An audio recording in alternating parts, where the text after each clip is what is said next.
Hi, எல்லாருக்கும் வணக்கம். நான் வந்துட்டு பவித்ரா சீரியலோட போஸ்ட் ப்ரொடக்ஷன் டைரக்டர் குகன். பொதுவாக சீரியலை பொறுத்தவரையும் போஸ்ட் ப்ரொடக்ஷன்ன்றது ரொம்ப முக்கியமான ஒரு விஷயம். இப்போது சினிமாவை பொறுத்த வரைக்கும் நமக்கு டைமிங் இருக்கும்.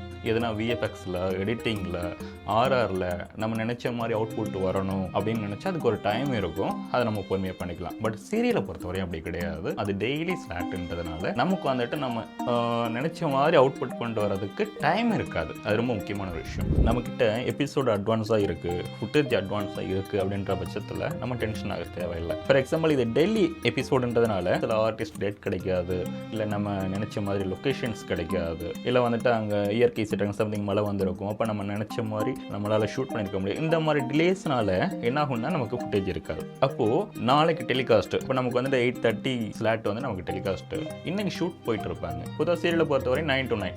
அப்போது 9 மணிக்கு ஆரம்பிச்சுட்டு 9 மணிக்கு அது எடுத்து முடிஞ்சு அதன் பிறகு அது நைட்டு வந்து எடிட்டிங் டேபிள் வந்துட்டு அங்கே எடிட் ஆகிட்டு அதன் பிறகு அது வந்துட்டு டப்பிங் வரும். இது ஒரு பெரிய ப்ராசஸ். பட் நமக்கு டைம் இருக்காது. அப்போ நாங்கள் என்ன பண்ணுவோம், அந்த மாதிரி நேரத்தில் ஒரு போஸ்ட் ப்ரொடக்ஷன் டைரக்டர் வந்துட்டு ஒன்லைனை பார்த்து அதில் சீன்ஸை பார்த்து யார் அதில் ஆர்டிஸ்ட்டு அப்படின்னு சொல்லிட்டு அட்வான்ஸாக அவங்களுக்கு டைம் சொல்லி வச்சுருப்போம். மேடம், நாளைக்கு 1 மணிக்கு தான் எங்களுக்கு எபிசோடு வரும், நீங்கள் 1 மணிக்கு வந்துடுங்க, 2 மணிக்கு வந்துடுங்க அப்படின்னு சொல்லிட்டு அவங்களை அட்வான்ஸாக புக் பண்ணி வச்சிட்டோம். அப்படின்னாக்கா அதற்கு இடையில் எடிட்டர்கிட்ட சொல்லிவிட்டு நான் 1 மணிக்கு ஆர்டிஸ்ட் போட்டிருக்கேன், நீங்கள் 1 மணிக்குள்ள எனக்கு எபிசோடு கொடுத்துருங்க அப்படின்னு சொல்லிட்டு அவங்ககிட்ட கேட்டு அதை வாங்கி அதன் பிறகு அதை பரபரப்பாக டப் பண்ணி ஆர்ஆர் எஃபெக்ட் இதே மாதிரி தான் சேம் தான் வந்துட்டு ஆர்ஆர் எஃபெக்ட் எல்லாருக்கும் வந்துட்டு எத்தனை மணிக்கு வந்துட்டு எபிசோடு வந்துடும், எத்தனை டைமுக்குள்ளே எனக்கு இது வேணும் அப்படின்னு சொல்லி அவங்ககிட்ட இருந்து வாங்கி லாஸ்ட்டாக ஃபைனலாக டிஏ வச்சு அதை பார்ப்போம்.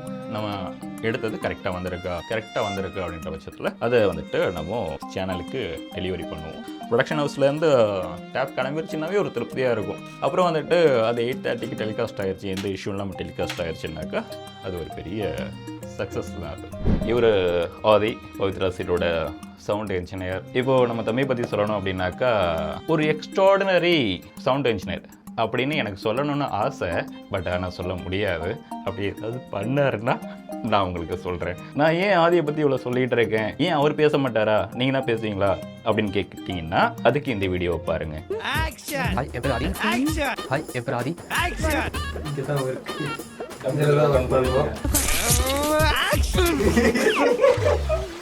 இப்போ புரிஞ்சுதா நான் ஏன் இவரை பற்றி நானே பேசிகிட்டு இருக்கேன்னு சொல்லிட்டு. பேரில் மட்டும்தான் சவுண்ட் இருக்குது, ஆனால் ஆள் வெரி சைலண்ட். பட்டாசு பாலு, இந்த பாலு பேச மாட்டான், பட்டாசு தான் பேசும். இவர் சஞ்சய் சீரியலோட அசிஸ்டன்ட் சவுண்ட் இன்ஜினியர் அப்படின்னு சொன்னார். ஓகே, நம்ம தமிழ் பற்றி சொல்லணும் அப்படின்னாக்கா மேலேருந்து கீழே வரையும் வேலை செய்யும். இல்லை மேலேருந்து கீழேன்னா அவ்வளோ ஆக்டிவாக இருப்பார். அது சொல்ல வந்தேன். டிலே ஆனால் என்ன ஆகுன்றது ஒரு பெரிய காம்ப்ளிகேட்டான கொஸ்டின். அது டிலே ஆனால் என்ன ஆகும், டெலிகாஸ்ட் ஆகலாம் என்ன ஆகும் அப்படின்னு ஒரு கொஸ்டின் இருக்கு இல்லையா. அந்த கொஸ்டினை ஃபஸ்ட்டு நாங்கள் வந்துட்டு எடுத்துக்க மாட்டோம். அந்த திங்கே இருக்காது, நான் கொடுத்துடணும். நான் ஒரு போஸ்ட் ப்ரொடக்ஷன் டைரக்டர்னா என்னுடைய ஒர்க்கே அதுதான். ஸோ அதை நான் செய்ய முடியலன்னா நான் வந்துட்டு இந்த வேலைக்கு அன்ஃபிட் அப்படின்ற மாதிரி ஆகும். இது வந்து ஒரு கிரியேட்டிவ் ஃபீல்டு. நீங்கள் வந்துட்டு ப்ரெஷர் இல்லாமல் ஃப்ரீயாக இருந்தால் மட்டும்தான் உங்களால் நினச்ச அவுட்புட்டை கொண்டு வர முடியும். இப்போ வந்துட்டு ஒரு மேரிடே இருக்காருன்னு வச்சுக்கோங்களேன். அவங்க வந்துட்டு அவங்க ஒய்ஃப் கேட்குறாங்க, எத்தனை மணிக்கு வீட்டுக்கு வருவீங்க, அம்மா வந்துடுறம்மா, எனக்கு அதெல்லாம் தேவையில்ல, எப்போ வரீங்க அப்படின்னு சொன்னால் வேலைக்கு ஆகாது. ஏம்மா நீங்கள் ஆர்டிஸ்ட் 12 மணிக்கு தான் வருவாங்க, சரியா, நான் இருந்து பண்ணிட்டு வரேன், நீங்கள் எனக்காக வெயிட் பண்ணுங்கள், சாப்பிட எடுத்து தூங்குங்க அப்படின்னு சொன்னால் ஓகே.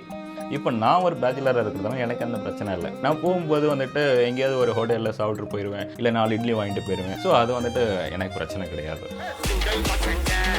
ஓகே, இப்போது நீங்கள் வந்துட்டு எத்தனை மணிக்கு வரீங்க, எத்தனை மணிக்கு போகிறீங்க அப்படின்னு கேட்டிங்க இல்லையா. நமக்கு இதை பொறுத்த வரையும் டைம்ன்றது ஒன்று கிடையாது. ஏன்னா இதில் சில டைரக்ட் ஆர்டிஸ்ட், அதாவது யார் நடிக்கிறாங்களோ அவங்களே வந்து பேசுகிறாங்க. இப்போ அவங்க காலையில் சார் எனக்கு நாளைக்கு ஷூட் இருக்கு சார், நான் ஏர்லி மார்னிங் 5 மணிக்கு வந்துடுறேன் அப்படின்னாக்கா ஓகே, நம்ம இப்போ வந்து தான் ஆகணும். அதே மாதிரி வந்துட்டு சார் நைட்டு அங்கே ஷூட் முடிய 10 மணி ஆயிரும், நான் இங்கேருந்து கிளம்பி வரதுக்கு 12 மணி ஆகிடும் சார் அப்படின்னு. அப்போ 12 மணிக்கு நம்ம இருந்து எடுத்து தான் ஆகணும். ஸோ அதனால் நமக்கு ஸ்டுடியோ இத்தனை மணிக்கு தான் வரணும், இத்தனை மணிக்கு தான் போகணுன்றதெல்லாம் கிடையாது. ஆர்டிஸ்ட் எப்போ வராங்களோ அதுக்கேற்ற மாதிரி நம்ம டைமிங்கை மாற்றி பண்ணிக்குவோம். ஒரு போஸ்ட் ப்ரொடக்ஷன் டைரக்டர்னா வந்துட்டு எப்போதும் டென்ஷனாக இருக்கணும், எல்லாரையும் மிரட்டி வேலை வாங்கணும் அப்படின்னு ஒரு தாட் இருக்கும். பட் நான் அந்த விஷயத்தை வச்சுக்க மாட்டேன். ஏன் அப்படின்னா இது வந்து ஒரு கிரியேட்டிவ் ஃபீல்டு. இந்த கிரியேட்டிவ் ஃபீல்டை பொறுத்தவரையும் ஹாப்பியாக இருக்கணும். எல்லாரையும் அவங்கவுங்க வேலையை செய்ய விட்டுட்டோம் அப்படின்னா எல்லாரும் அவங்க வேலையை கரெக்டாக செஞ்சு கொடுப்பாங்க. நான் தான் இங்கே எல்லாம், நான் தான் பாவம் அப்படின்ற தாட் இருந்தோம் அப்படின்னாக்கா அது அவங்களுடைய க்ரியேட்டிவிட்டியை பாதிக்கும். அப்போ க்ரியேட்டிவிட்டியை பாதிக்கும் போது ஆட்டோமேட்டிக்காக ஒர்க் டிலே ஆகும். ஸோ அதனால் நான் எல்லாருக்கும் மேக்ஸிமம் என் கூட ஒர்க் பண்ணுறவங்க வந்துட்டு நான் ஃப்ரீடமாக வச்சுப்பேன். அது என்னோடய விஷயம். நான் அதில் ஹெட்டாக இருந்து லீட் பண்ணாலுமே முக்கியமாக இங்கே இப்போ சவுண்ட் இன்ஜினியராக இருக்கட்டும், எடிட்டராக இருக்கட்டும், இதை டெலிவரி பண்ணுற டெலிவரி பாயாக இருக்கட்டும், இவங்களுடைய ரோல் எல்லாமே ரொம்ப முக்கியமானது. யாராவது ஒரு ஆள் சொதப்பினாலும் ரொம்ப ஒரு இக்கட்டான ஒரு சூழ்நிலையை வந்துடும்.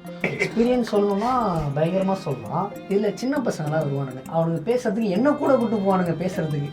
போஸ்ட் ப்ரொடக்ஷன் ஹெட் இருக்கார்ல, தம்பி நீயும் போப்பா தம்பி அப்படின்னு உள்ளே போனால் பேசுவானுங்க. ஒரு டைலாக்கு 4 டான்ஸ் ஆட சொல்லுவானுங்க. என்ன நான் ஆடினாதான் அவனுங்க பேசுவானுங்க அப்படின்ற ஒரு ரூல் இருக்கு இங்கே. இதில் என்ன ஒரு காமெடின்னா, இவர் வந்து டான்ஸ் ஆடணும், ஆதி வந்து பாட்டு பாடணும், அப்போ தான் நாங்கள் பேசுவோன்னு சொல்லுவாங்க. இவரு கூட டான்ஸ் ஆடிடுவாருங்க.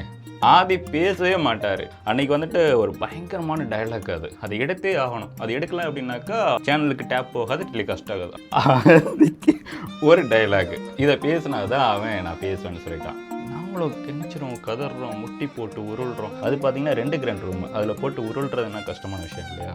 இப்படிலாம் கஷ்டப்பட்டு நாங்கள் எடுத்தோம். என்ன டைலாக் தெரியுமா அது? இப்போ பாருங்கள், ஒரு போஸ்ட் ப்ரொடக்ஷன்னா எவ்வளோ கஷ்டம்னு சொல்லிட்டு. இந்த சீரியலோட போஸ்ட் ப்ரொடக்ஷனை நான் தான் பார்த்துக்கிட்டு இருக்கேன். ரொம்ப சூப்பரான ஒரு சீரியல். ஆடியன்ஸும் பார்த்துட்டு நிறைய சப்போர்ட் பண்ணுறீங்க. முக்கியமாக கமெண்ட்ஸ். இன்றைக்கி வந்துட்டு சோசியல் மீடியா வேர்ல்டுன்றதுனால ஆடியன்ஸ் அவங்க மனசில் என்ன சொல்கிறாங்கன்றத நம்மளால் ஈஸியாக இருந்த இடத்துல இருந்து படித்து தெரிஞ்சிக்க முடியும் இல்லையா? அந்த கமெண்ட்ஸ்லாம் வரும்போது நல்ல ஃபீட்பேக்ஸ் இருக்குது. அது வந்து எங்களுக்கு ஒரு நல்ல மோட்டிவாக இருக்குது. தொடர்ந்து உங்களுடைய சப்போர்ட்டை கொடுங்க. தேங்க்யூ.